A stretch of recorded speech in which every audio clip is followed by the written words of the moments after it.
This is VSiN, the sports betting network.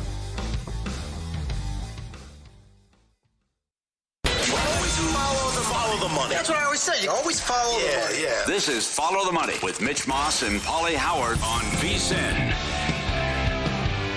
Here we go. It is Follow the Money on VSiN, the sports betting network. Mitch Moss, Paulie Howard with you live in downtown Vegas from the Circa Resort and Casino. Very busy Monday program lined up today. A lot on the weekend that just took place in the National Football League. We'll spin it forward to Championship Sunday. National title game is tonight. We'll hit that several times. Nick Whalen on the program. NBA bets for today here on MLK Day. By the way, happy MLK Day. Chris Felica live in Miami. His Canes, big dogs tonight for the national title. Dr. Stephen Gephardt, longtime friend of the show, longtime sports bettor, and lifelong Hoosier, will be on the show live from that stadium, and Warren Sharp a little bit later on as well. We will begin with the National Football League, Paulie. I have to admit, had the Bears big bet plus 4.5 in pocket yesterday.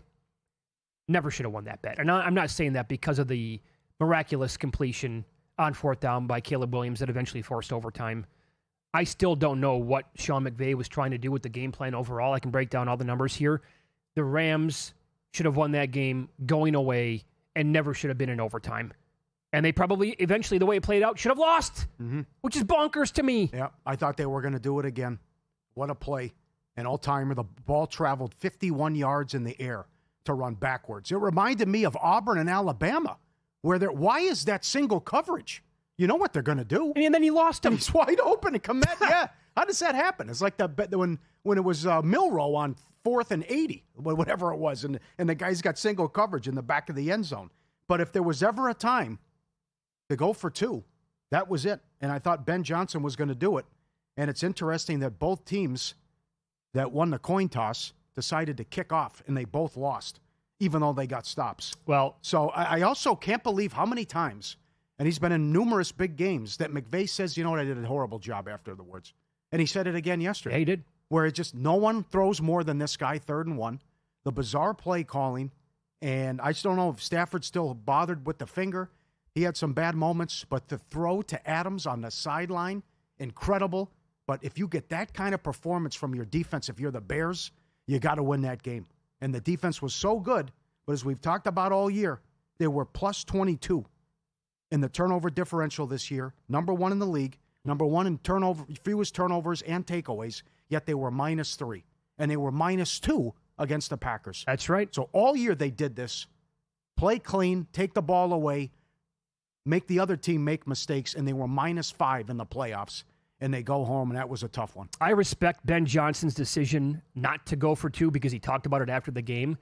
And he said, I did not like our short yardage stuff throughout the game. Okay. He was not confident in it. So that's why he wanted to kick the extra point. And bizarre play calling, though, too, I would say. Okay. But that's a guy who has had the pulse of the game the entire time and a feel for it. He's like, it's not there tonight.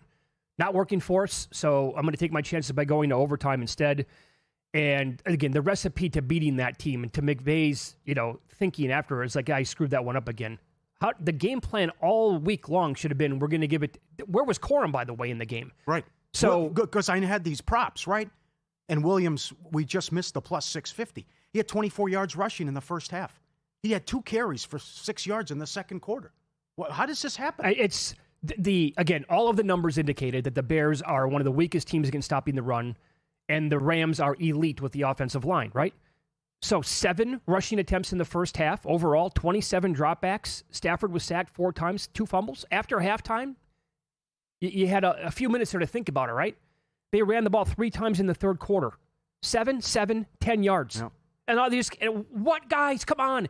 And I don't know how it happened. I don't know which coordinator maybe got in his ear, but finally it worked and Williams got going and eventually scored the go-ahead touchdown at 17-10 in that fourth quarter. That guy might come back and bite him in the ass against Seattle now. Yeah. McVay. Mm-hmm. How many times have we talked about that so far in the playoffs after the first 2 rounds? Mm-hmm. Where it's right there in front of your face. You know what to do, and the coaches don't do it, and then after the game, like, yeah, boy, that's on me. Yeah. No kidding. John Payton. The second rushing attempt for a running back occurred 12 minutes in the second quarter. And you're going against in the mainstream stats, a team that's 28th against the run and 31st DVOA. I don't get it. I don't. But, the Bears could also say we let one get away too with the miscommunication on the final interception. Maybe Williams was bothered by the finger, which he got hit in the head by Verse. Again, no call. True. That would have been 1st and goal. That was on the 4th down play. And I just don't know what happened with the passing attack, where the guys disappeared and it was non-existent, which they had some success on the ground. But forever, Odunze was stuck on one catch. He had the big catch early and the big catch late, and that was it. So I did not expect that kind of game and that performance out of the Bears offense, and tough to take that the defense played so well, and yet the Rams get it done. I don't think it was necessary to have that play call or for Williams to throw the pass like that. You're at the 50-yard line. Again, you can run the ball in the Rams. Yeah. And he had 2 INTs already in the game. I didn't care for that play call there. Yeah, you could say there was no need for it. That's fair. Yeah. And but look at by the way, the effort by DJ Moore. He gave up on the play. He did. That was sad. Yep. I don't understand the all-out blitz on 3rd and 6. You just gave it to Puka. Yeah. That was stealing. That was a mistake to send the house there. And another one, hey, McVay, you want to move closer on the field goal? I mean, you're having success on the ground. He goes pass on 2nd and 3rd down. How about that? But thicker kicker nailed it. So special teams has bit him in the ass, but they got it done yesterday. And we set up round 3 here against Seattle. And Seahawks, a bigger favorite in this game as of right now than they closed a month ago when they played on that Thursday night. They're about a 1.5 favorite in that game, down 30-14, and then you got the insane comeback to actually eventually win in overtime. They went for 2 multiple times, got it all. Yeah. But that defense is just playing out of their minds here lately. You agree with Caleb Williams? The future's bright? Oh, 100%. Tough loss, but we're going to be okay? Yeah. Now, the schedule will not be any easier next year, first place schedule, and that turnover stuff's going to come back and regress on the team. So I would not expect, I'm not going to run out to bet their win total over or like NFC futures next season. Yep. Same thing happened to Houston. They had the 2nd fewest turnovers in the league. How'd that go? I mean, it was just Jacksonville had the 3rd most takeaways, and they were great in the turnover differential. They didn't get it done against the Bills. It was weird how this played out in the playoffs with the top teams in the turnover differential and not giving it away. Yeah. And the exact opposite happened in all these games. Yeah, and when games are over with, bets aside, it's like you feel bad for a unit or one side of the football team, and they deserved a better fate.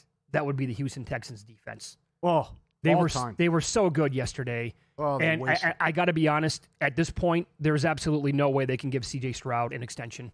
Did New England only score 7 points off all those turnovers? Is that what the number believe that was? was, yeah. That's incredible. I know. And the Patriots didn't want to take it. No. May kept saying, here, we're going to keep you in the game. And how about the fumble luck from that team yesterday? I know. The fumble luck's incredible. Cousin Sal had a great line, the MVP of the season, the Patriots schedule. So now they take on a quarterback who's won 1 game in his career, and now Seattle's hurt too. Well, this is lucked out with the Patriots. But it's still 21-16 late in the game. I know. As bad as he played, and all those turnovers and 4 picks, they still had a chance to win the game. They're only down 5. Yeah, so he kept giving them the ball on every single opportunity, and the Texans defense was like, well, we have to play out of our minds today, so we're going to get them right back off the field. Here are the numbers. Pats, first team since 1987 to win a playoff game with 13 first downs or fewer, 3+ turnovers, and 250 yards or fewer. Yeah. The last 30 teams with those numbers lost by an average of 21.3 points. They averaged 4 yards per play, 3 for 14 on 3rd downs, and they allowed 5 sacks. Stroud, we asked the question, could he be any worse than in the Steelers game? The answer, yes, absolutely. Can you believe that? If we mentioned that on the pregame show yesterday, what if I tell you Stroud's going to be worse? You'd say impossible. Right. After how bad he played against Pittsburgh. And what exactly, I think this hurts the locker room. What did he actually have to do to get benched? Because after the game, Ryan said I wasn't concerned. Davis Mills beat the Bills. Mm-hmm. He beat Jacksonville and scored 19 fourth quarter, rallied them down from 19, rather. I mean, they could have won that game if they made a quarterback change. Sure, it's a no-brainer. You got to make that move. That was, they made a move instead. They were not even trying to win the game by keeping Stroud in. That was more of like, we invested a very high draft pick on the guy, so we're going to protect that idea. We don't want him to be hurt. We don't want to hurt his feelings. That's what it felt like to me. Guys, Mills can come in there clearly. Again, I love reading like body language. The guy was absolutely shot after like the second turnover yesterday. Refuses to take a sack. And it was like Drake May said in the pregame, it's okay to punt. It's okay. It's just don't make the mistake and don't be the reason you lose. And he was again. Horrible. I mean, it's to be the third year in the league, and this is where we're at after how well he played his rookie season. And I also feel like they're kind of jinxed and cursed as they're the only team that's never made a conference title game, and they're 0-7 now in this round. But I also have to give it up to New England's defense. Oh, no question. Phenomenal job. Oh, yeah, they look great. The Houston running backs, 18 for 31. The Charger running backs, 12 for 30. And the difference the big fella Williams makes in the middle and how well he played. But New England has 240 yards, 3 for 14 on third down. Win the game and cover. Incredible. Remarkable, really. Yeah, and how about this? We all lose again as fans. Every AFC title game since 2011 has either been New England or Kansas City. Well, I can't believe that. If football gods exist, certainly they've been hovering around the Boston area now for 25 years. Because they had the best run in the history of the sport, or basically any sport with Brady, and then a handful of years later, oh, by the way, here's the setup, and you're going to have to go through the Chargers offensive line. You're going to take on C.J. Stroud and get that performance, and now you have to play Jared Stidham. You know what's going to happen? They're going to beat Denver, and Darnold's going to get hurt, and Seattle's going to win. There you go. That's how it's going to play out. And New England's going to win, you mean? Yeah, right. That's how it is. No. Yeah. Right. New England wins. And Seattle wins, and Darnold gets hurt. There you go. It'll be Drew Lock. Yep, and the oblique will come back and bite him. Yeah, there you go. Unbelievable. That's the path. Getting ready for Big Game 60 with a big deal to match. Save $60 off the VSiN Pro annual subscription when you sign up using promo code FTM. Every best bet, every host, every guest, the real-time betting splits, the AI-powered prop tools, and the video. Get our guides as well, Super Bowl and the upcoming Madness. VSiN.com/subscribe, code FTM. Up next, the title game numbers for this coming Sunday. Yet another head coach was fired, and look at where that number is now in the national title game.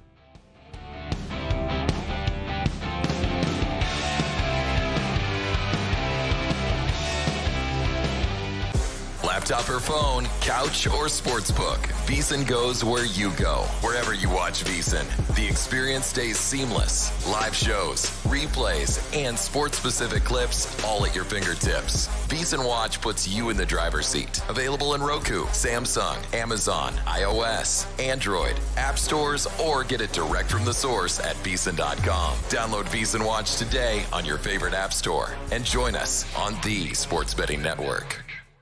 This is VSiN, a network of sports betting analysts, writers, hosts, and handicappers, all here to help you become a more confident bettor. We broadcast live every day from Las Vegas, the sports betting capital of the world, and from studios across the country, giving you insight from every angle of the action. Take VSiN with you wherever you go with the VSiN Watch app, or catch us on streaming platforms and regional sports networks. You can also listen live on SiriusXM Channel 158 and on radio stations nationwide.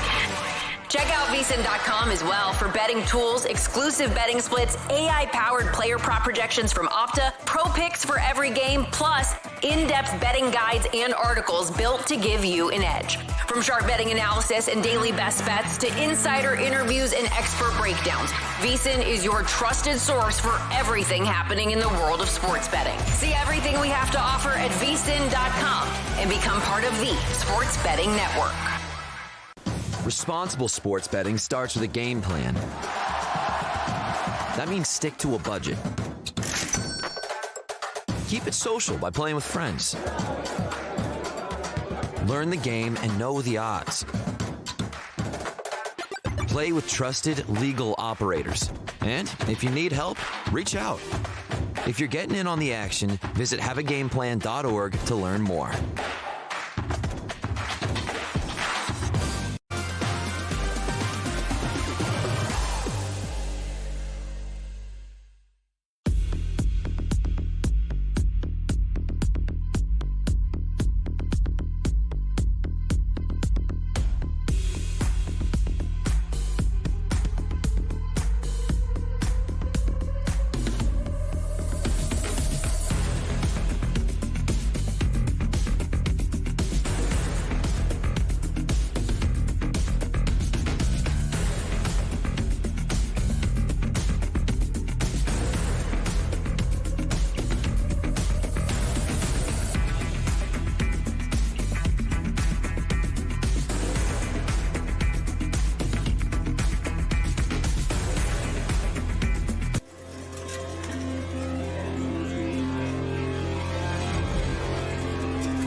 This is Follow the Money on VSiN.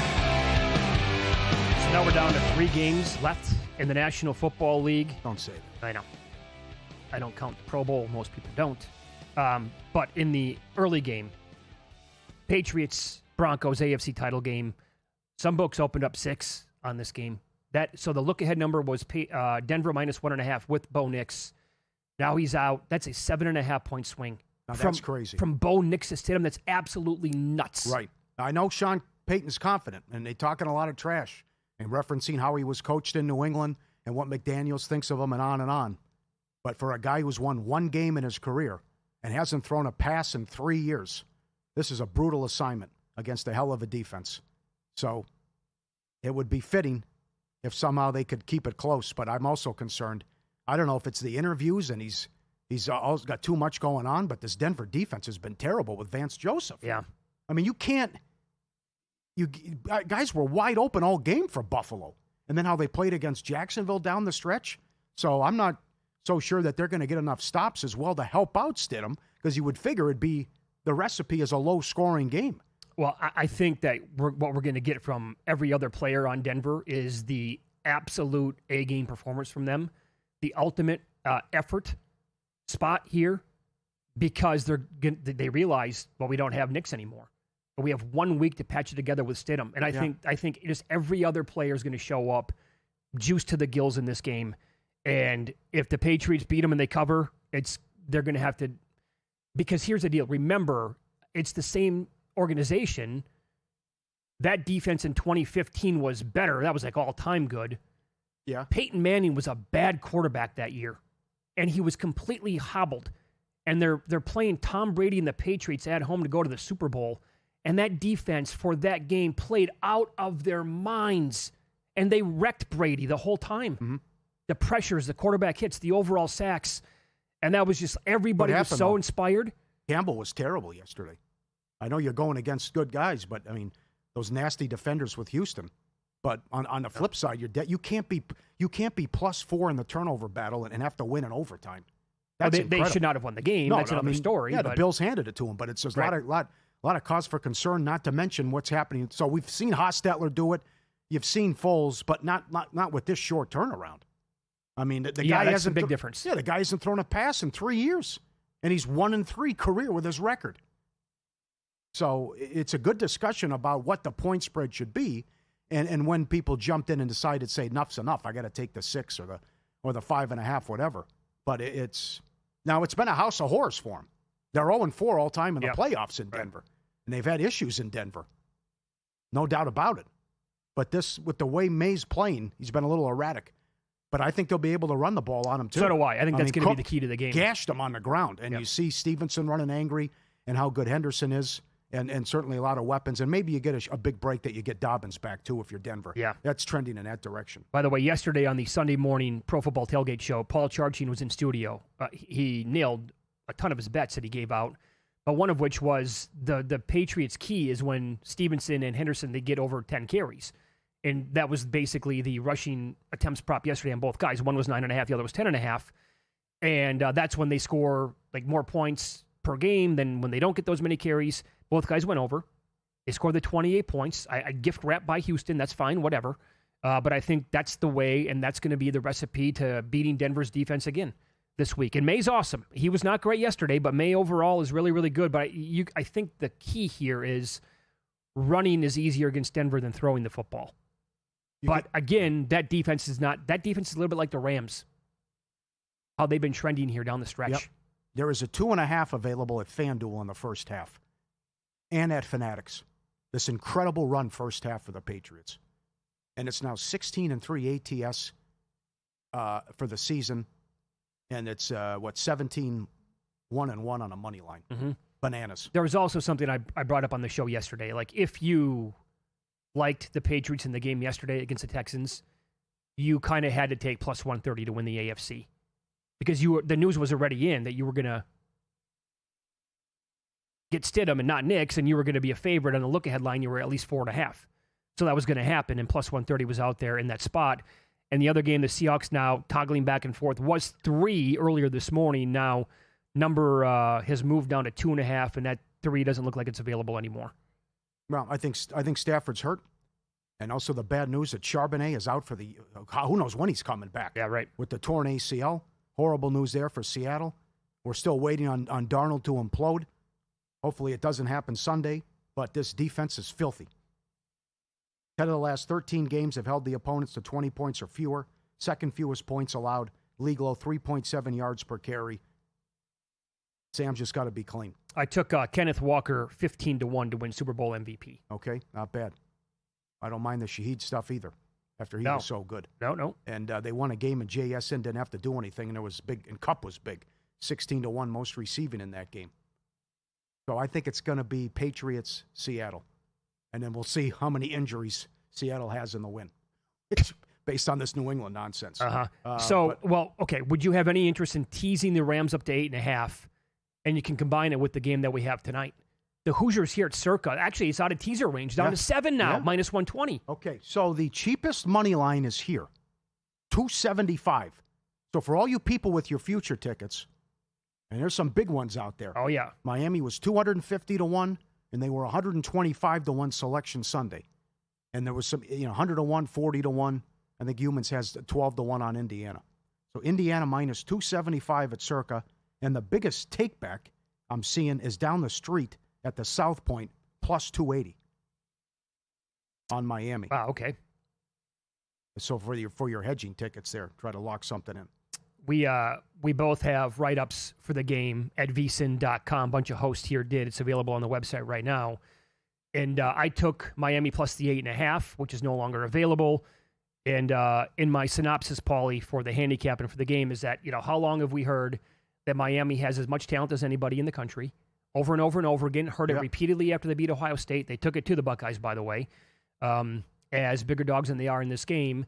And maybe at one point of the season, Indiana would have been 8.5-point favorites at the time, again, when I made the write-up and when I made the bet. And that was when Miami had a couple of losses in October and Indiana was putting the screws at teams like Oregon and a couple of others in that stretch. They probably would have been 8.5 in that range. But that's it. That's the only window this entire year where they would have been that much. And the look-ahead number was like 5.5.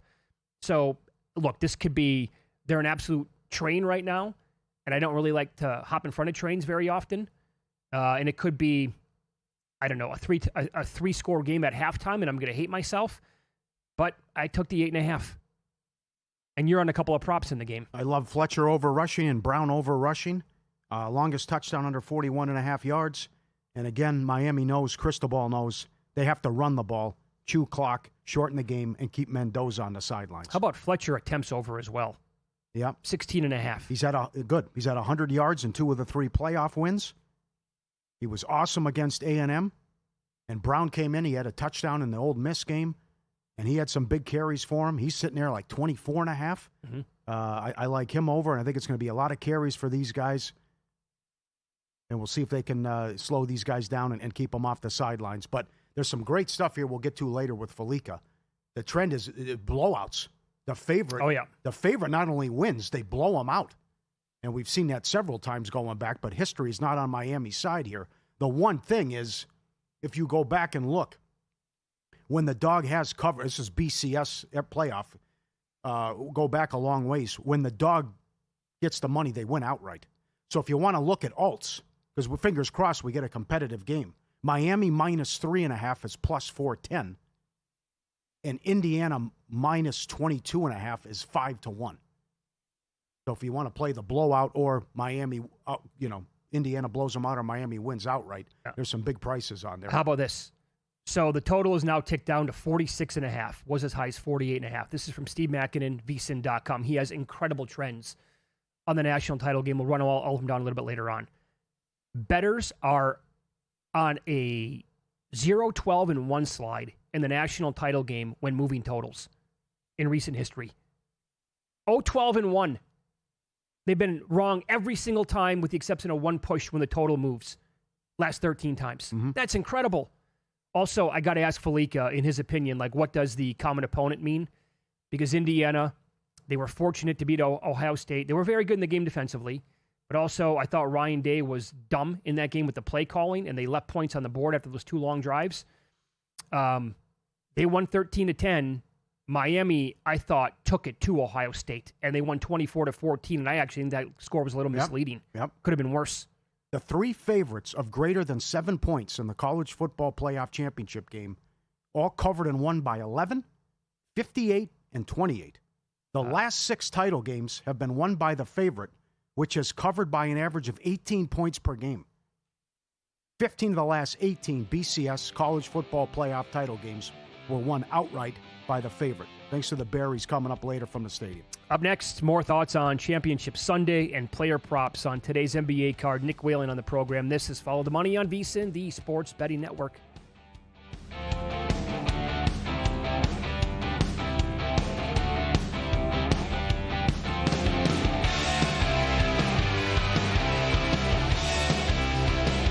Time. There's nothing more valuable. It's what drives everyone to make the most of every moment. We celebrate living large in the now. In a city where time disappears, we create experiences that electrify the soul and memories that will last forever. We go big, we go all night, and here, everyone is invited. So get loose and get loud. This is Circa. You'll have the time of your life. Elevate your sports betting game with VSiN's exclusive betting splits. Stay ahead with real-time market trends and track bet percentages on any matchup, then uncover the edge by comparing them to the amount of bets placed to find out where the sharp money is headed. Upgrade to VSiN Pro to access betting splits, live odds, line moves, power ratings, and in-depth game analysis. Go to vsin.com/pro to join VSiN, the sports betting network.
This is VSiN, the sports betting network.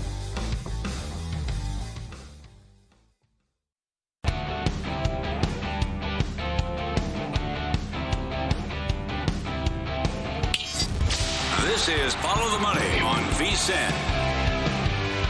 Busy day as always today in the NBA. MLK Day. We'll get some thoughts and player props on that coming up here in a few minutes. And also early thoughts on Championship Sunday as we head out to the Progressive guest line. Nick Whalen joins the program now. He is with RotoWire. Nick, good afternoon. We talked about both these games for the first half hour of the show today, the AFC and the NFC title games.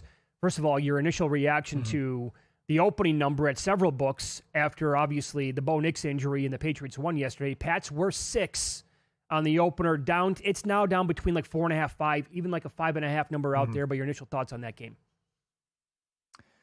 Yeah, it's tough because obviously New England has, in some ways, dominated these first two matchups. But offensively, I think they've left a lot to be desired, right? Drake May has had 2 of his worst games of the season in terms of ball security. You get another really tough defense after facing 2 difficult defenses already. So I think Denver kind of knows what the script has to be. And to some degree, you never want to get into a higher scoring game if you're the Broncos, whether you have Bo Nix or not. I think that is now especially the case with Jared Stidham stepping in. I would be surprised if this ends up being a total walkover for New England. Maybe you could make the case that they are due to play a better offensive game and Drake May will have learned something from these first 2 postseason starts. But I think Sean Payton looks at this as a challenge. Like, hey, we got the AFC Championship game at home. I still have a chance to win this with a quarterback who's been in the building for 3 years. This isn't Max Brosmer starting this game for Denver. I think there will be a baseline level of competency for Jared Stidham. And you have to kind of go back to find other examples of situations like this. Everybody will mention Nick Foles, which I don't think we're getting that kind of run from Jared Stidham. But I remember the Caleb Haney game against the Green Bay Packers in, I think it was 2011 in the NFC Championship game. Now, Cutler started that game. He got hurt early in the second half. Haney came in and finished it out. And Green Bay, with peak Aaron Rodgers, only won that game by a touchdown. And Chicago was driving, with 2 minutes left to potentially tie it up. So too many concerns for me offensively for the New England Patriots to just assume that they're going to go into Mile High, playing on the road for the first time, and dominate that game. With that said, guys, Denver absolutely needs to find a way to run the ball. Houston was able to do nothing on the ground with Woody Marks yesterday, and Denver basically abandoned the run early on against Buffalo, which is very concerning against that Bills defense. Yep. That was a bad job by Peyton, and I don't know if they're going to be able to run the ball, even if you get Dobbins back, based on how nasty this defense has been against the run in the playoffs and when they're healthy. How about Sutton not getting a catch till late in the game? Look, as somebody who had Cortland Sutton on a lot of fantasy teams, this is just life when you're putting your faith in Bo Nix. I don't think the plan for Denver was to have Bo Nix throw the ball 46 times in this game. I'm with you on the play calling, especially with the way that Jacksonville was able to exploit that Bills defense on the ground. And we came out of that game saying the Jags didn't run it enough. For Denver, I know they didn't have the same level of success early on, but to completely go away from that when they had a 2-score lead, for a decent chunk of this game, I thought was very strange. Ended up working out for them, but man, there are not a lot of games where you turn it over 5 times and still have a chance to win in overtime. Yes. So also, the Buffalo defense was terrible this year, and they give up. Right. They score 30 points on the road and lose. So what do you do now if you're Buffalo? Would they fire McDermott? Who should they hire? Who would you hire? Well, the name to me who appeals most, and I wonder if he regrets already accepting the Atlanta Falcons job, is Kevin Stefanski. I have a ton of respect for what he's been able to do in Cleveland. Having 2 Coach of the Years, 2 double-digit win seasons with that roster, with that front office, with that group of quarterbacks. I think that would be kind of the archetype of coach that I'm looking for. We often do see teams kind of bounce back and forth when you do the defensive focused hire in Sean McDermott. Oftentimes maybe you want an offensive guy coming in. I'm sure you guys have seen the Brian Daboll rumors in Buffalo. That would make sense. He was the offensive coordinator for their 2 best offensive seasons with Josh Allen. There's a level of familiarity there. It'd be a little odd given how things went in New York, but I am not somebody who thought Brian Daboll should have been on the hook for how things went for them this season. So if they ultimately do go in that direction, when there's not a Ben Johnson, no doubt, got to hire that offensive guru type of candidate out there, I think Daboll is probably the most interesting hire, if nothing else. Do you want the 2.5 with the Rams in the NFC title game, the one that's later on in the afternoon/evening on Sunday, or do you want the home team here? Initially, guys, I'm on Seattle, and I don't feel great about it. I was telling our guy Dustin Sweetelson late last night, deep down, I still think the Rams are the best team. I've been clinging to that. They've made that a lot more difficult to back up over these last 5 or 6 weeks. But I still think the Rams' best game beats anyone else's best game. But I also think the chances of the Rams playing their best game on both ends, and if we're including special teams here, where I think Seattle has a distinct advantage, I think the chances of the Rams doing that are significantly less now than I would have said they were even a month ago. You have to be really concerned about how that defense and how the special teams units close the regular season. I know that defense ended up clamping down. They forced 3 huge turnovers on Caleb Williams. He still gave up over 400 yards to that Bears offense. I think Seattle comes into this game with a ton of confidence. They've mounted comebacks now against this Rams team twice, finished it off once, did not finish it off the other time. Not having Zach Charbonnet definitely matters, but they've been able to get that ground game going over the last month. That dates back to the end of the regular season. Just too many concerns about the Rams defense right now for me. I think the offense will ultimately be fine. I don't think the weather is going to be as much of a concern as it was this past week, but maybe you could count on Sam Darnold to give you those same turnovers as Caleb Williams, but if he's not, I think Seattle wins that game. All right. Follow the money here on VSiN, the Sports Betting Network. Nick Whalen, our guest, RotoWire. He's on the Progressive Guest Line. You can follow him on X. He's at Whalen. But use the number 1, not the letter L. NBA tonight. The Jazz have had a really difficult schedule this week, and the road trip concludes here this afternoon. In fact, the game's tipping off at 5 o'clock Eastern, 2 o'clock out here on the West Coast. So in like 25 minutes from right now. Spurs are laying 16.5. How did you attack this game? Not laying the 16.5 with San Antonio. A couple props that I like on the Spurs side, though. Keldon Johnson, digging a little bit deeper here into the bench, over 1.5 threes.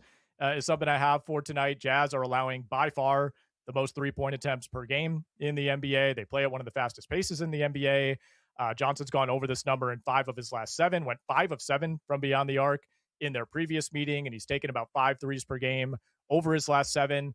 And then another bench guy for San Antonio. And this is kind of playing into the number here, assuming perhaps that the Spurs are leading by a large margin in the second half. I think we could see more Dylan Harper out there. So I like the over 14.5 points plus assists for him. Utah, not only allowing the most threes, but allowing by far the most assists in the NBA, almost 32 per game over their last 10. And again, if you want to go back to that first Spurs Jazz matchup, Dylan Harper, his only double-digit assist game in the NBA this season came against Utah. Okay, very good. I love that. Looking for the sneaky bench guys who are going to get more time in a 16.5 point spread in the NBA. So you figure this could easily turn into a blowout. Are we still going to call? So the Heat play the Warriors tonight in San Francisco.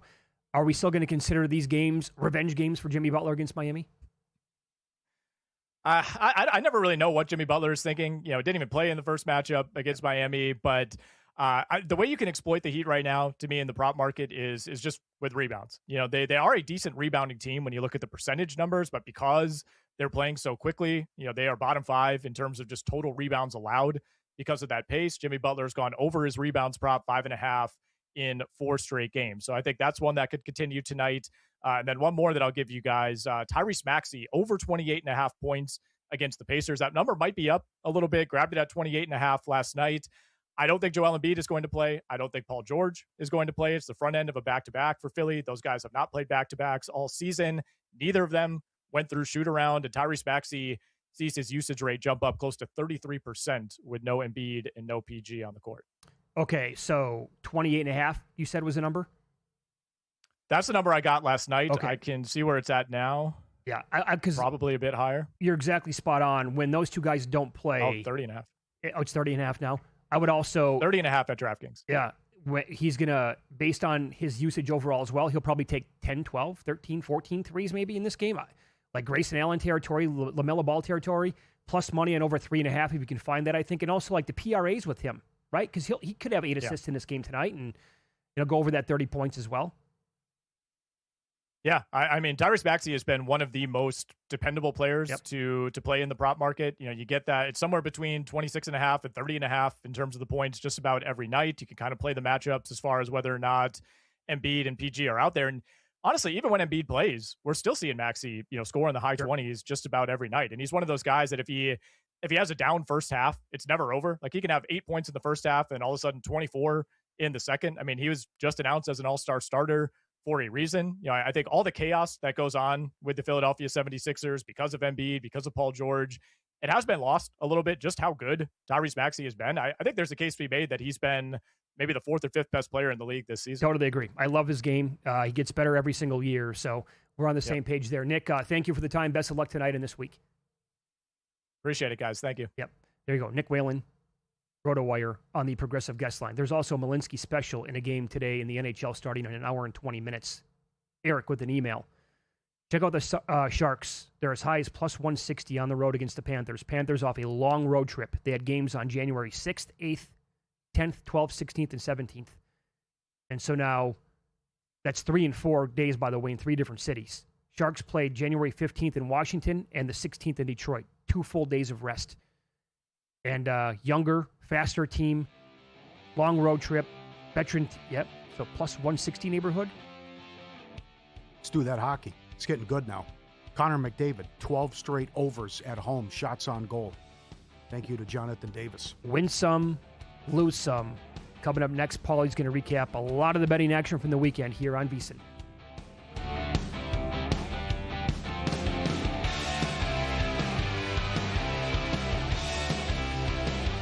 VSiN's player prop projection tool is now available for the NBA. Get projections for points, assists, rebounds, and more powered by Opta AI. On VSiN.com/NBA props, we line up our projections against the latest DraftKings odds so you can quickly spot mismatches and find value before the market adjusts. The NBA player prop projections tool is available exclusively to VSiN Pro subscribers. Check it out now at VSiN.com/NBA props and join us on the Sports Betting Network. Check out Stormy and JVT on Money Moves, only on VSiN.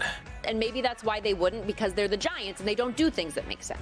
Out of all these divisions, this is the one that I am the most curious about because I do think there are positive signs for the Bears. They'll take you on a fun, fast-paced journey, weaving in everything you need to know to make an educated bet, while also not shying away from the excitement of a same-game parlay sweat. Money Moves, weekdays at 2 p.m. Eastern on VSiN, the Sports Betting Network.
Win Some, Lose Some is sponsored by the Sharp Plays. Were you a winner last night? Wow, winning. Or was it a rough one? Well, they can't all be winners, can they? Loser! You're a loser! Paulie Howard recaps the night in sports betting in Win Some, Lose Some. All right. Fantastic weekend. A lot of big tickets cashed as always. Phenomenal run. Let's start with the first game, Broncos and Bills. Overtime, 12-1. Denver in overtime, 17-1. Will the game go to overtime for the weekend, period? Plus 450. Humphrey, anytime touchdown, 12-1. Mims, anytime, 8-1. Hardman, first touchdown of the game, 75-1 at Circa, and 125-1 at other spots. Incredible. Would he play? Would he even get a catch? And he has the first touchdown, and a couple people had it. Yeah, well, it had to be him and not Samuel. Yeah, no kidding. I can't believe that. And they run the same play that they ran in Kansas City.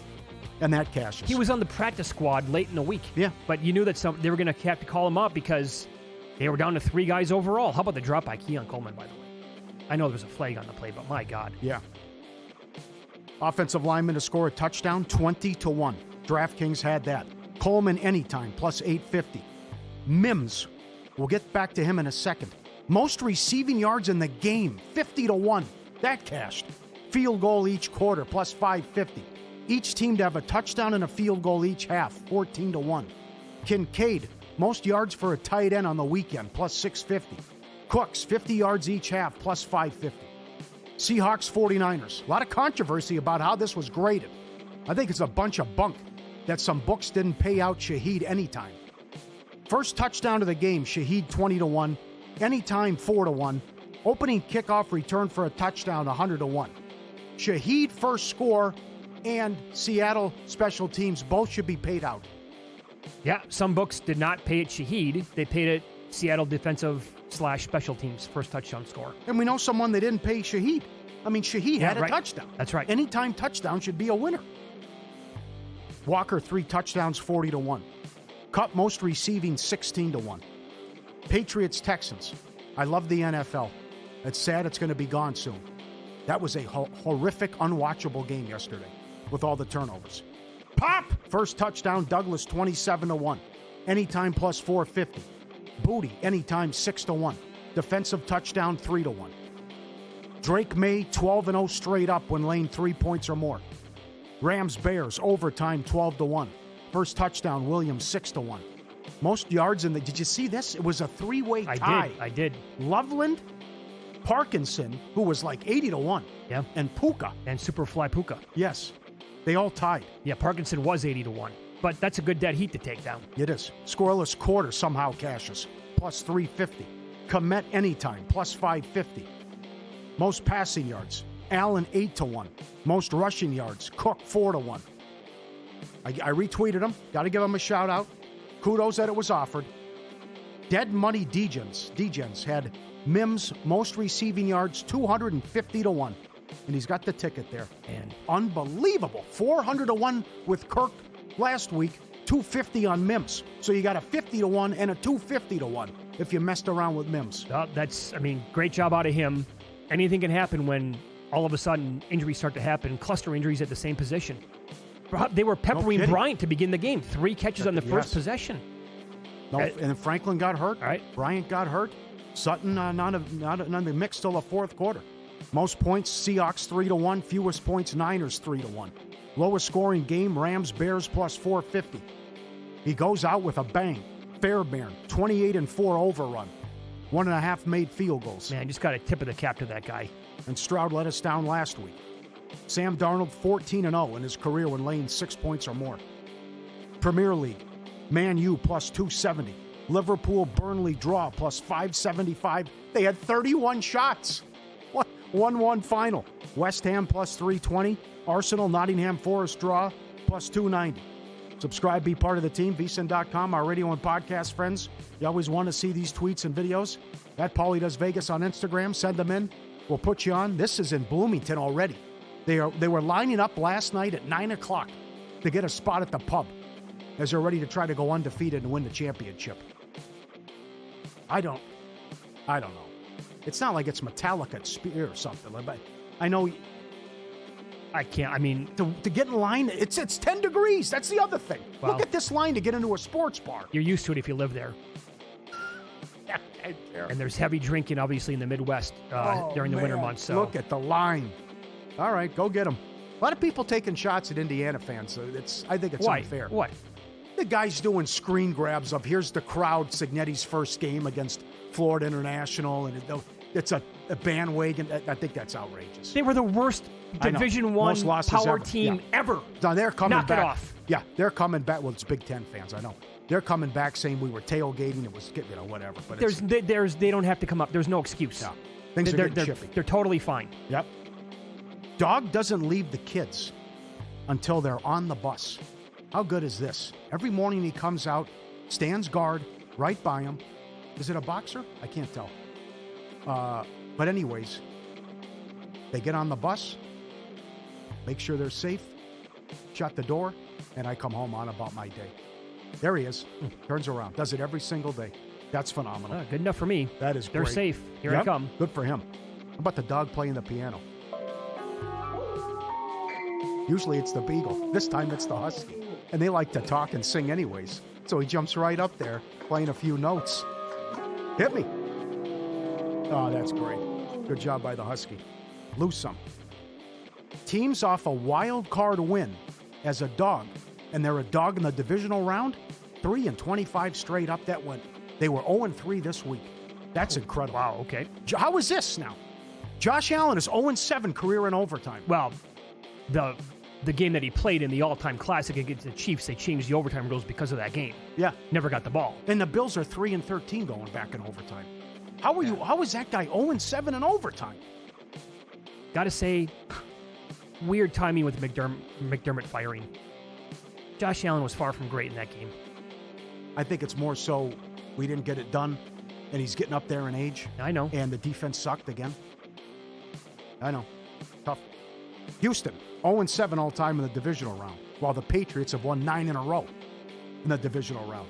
And every AFC title game since 2011 has featured Kansas City or New England. One lose some. You were drawn dead if you liked the Texans. This was Friday on NFL Live on ESPN. They all picked the same thing. Look at the reaction. They knew. They all picked Houston to win the game. Hannah Storm, Orlovsky covering his face, Mina Kimes running for cover. How does that happen? It's the ultimate kiss of death. An underdog. Especially a road dog. A road dog. Oh, they all picked them. You know what? That happened. Some bad beats. Condolences to Mitch. He had it.